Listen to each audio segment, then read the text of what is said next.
આજે શા માટે? આજે અમે આવેદનપત્ર શ્રી કલેક્ટર સાહેબ ઉપાધ્યાય સાહેબને આપ્યું છે. એ જ બધી બાબતો છે અંદર કે વકફ બોર્ડમાં અમારી સાથે શું કર્યું, વકફ બોર્ડ વાળા પણ અમને ગોળ ગોળ ફેરવે છે. આ લોકો બી અમારા આગળ ઘડીએ ઘડીએ ચપટીઓ મારે છે. 4-5 જણા છે, એમની પાસે કદાચ માલ બહુ ભરી ગયો લાગે છે, એટલે બેઠા બેઠા બધા નાટક કરે છે.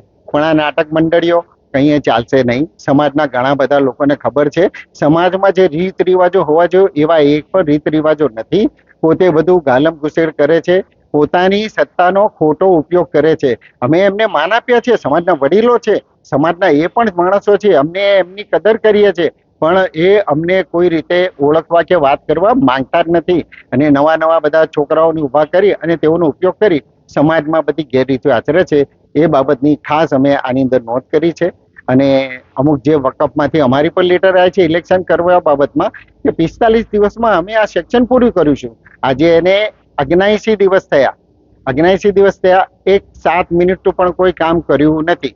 ખોટી રીતે ઇલેક્શનો કરી અને ત્યાં ફોટા પાડીને મોકલ્યા છે. એના સીસીટીવી ફૂટેજો ચેક કરશો તો ખબર પડશે કે કોણ છે શું છે. 30 ઉમેદવારો નક્કી કર્યા. સમાજની અંદર એક કમિટી બનાવવામાં આવે અને એ કમિટીએ 30 ઉમેદવારો નક્કી કર્યા. એ ઉમેદવારો પર ઇલેક્શન જ્યાંથી અટક્યું છે ત્યાંથી આગળ કરવાની વાત છે.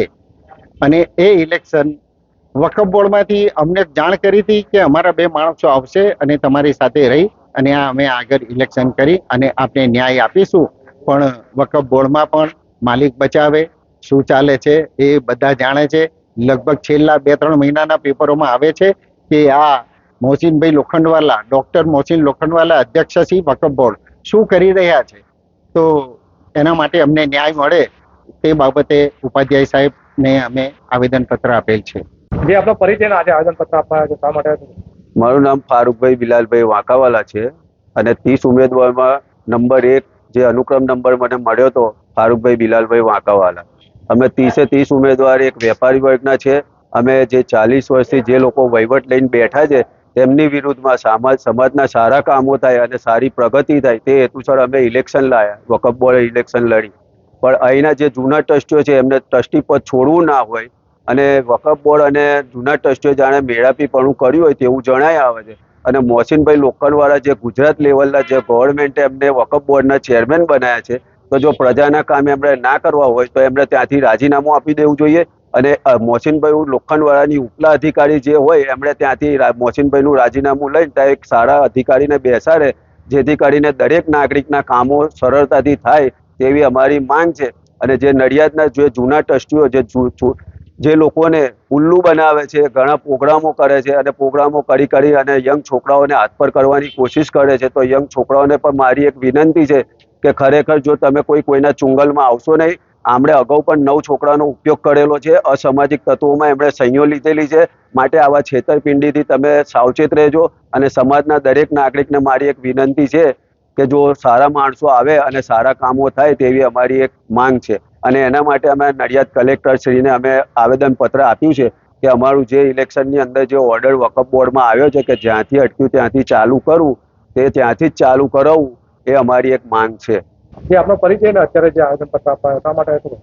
હું આબિદ મોહમ્મદ સફી ડૂચ વેપારી છું અને અમારા સમાજને નડિયાદના તમામ સમાજના લોકો ઓળખતા છે કે વર્ષોથી અમારો સમાજ દરેક સમાજ જોડે જોડાયેલો છે.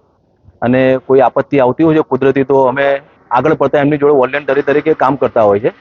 અને ધર્મની પુસ્તકોમાં પણ જોવા જઈએ તો એક રાત પણ ઊંઘવાની ના હોય કે આપણો પ્રમુખ ના હોય છે. પણ અમારા સમાજમાં હમણાં કેટલાય વર્ષોથી હું જોઈ રહ્યો છું કે લેટર પેડ ઉપર અલગ પ્રમુખનું નામ હોય, વકફમાં અલગ નામ હોય અને સમાજમાં અલગ પ્રમુખનું નામ દેખાઈ આવતું હોય. તો અમારી કોશિશ એ છે કે જે વકફની અંદર જે રીતે છેલ્લો ઓર્ડર ડૉક્ટર મોહસિન સાહેબે કરેલો છે એ પ્રમાણે આ વહેલી તકે આનું કામ થાય અને સમાજ જેટલું સારું કામ કરવા ઊભો થશે એવું શહેરને પણ લાભ થશે અને રાજ્ય અને દેશને પણ લાભ થશે. એટલા માટે આજે અમે કલેક્ટર સાહેબને પણ અહીં ગાડી રજૂઆત એટલે કરી કે અમારા સભ્યોની સામે અસામાજિક તત્વોનો ખોટો લેટર જે તારીખ વગરનો હતો ત્યાં રજૂ કર્યો ને એના લીધે અટકાયું હતું.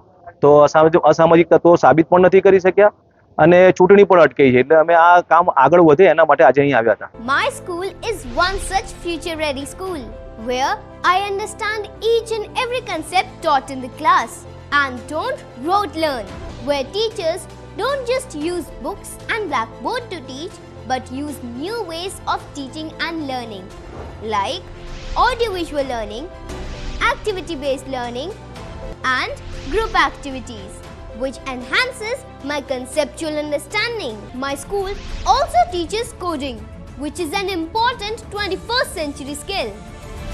Not just that, I get an opportunity to showcase my skill on a national platform. And with all this, I acquire important skills that make me future ready and confident. Would you also like to know where is my future ready school? Visit now and see for yourself.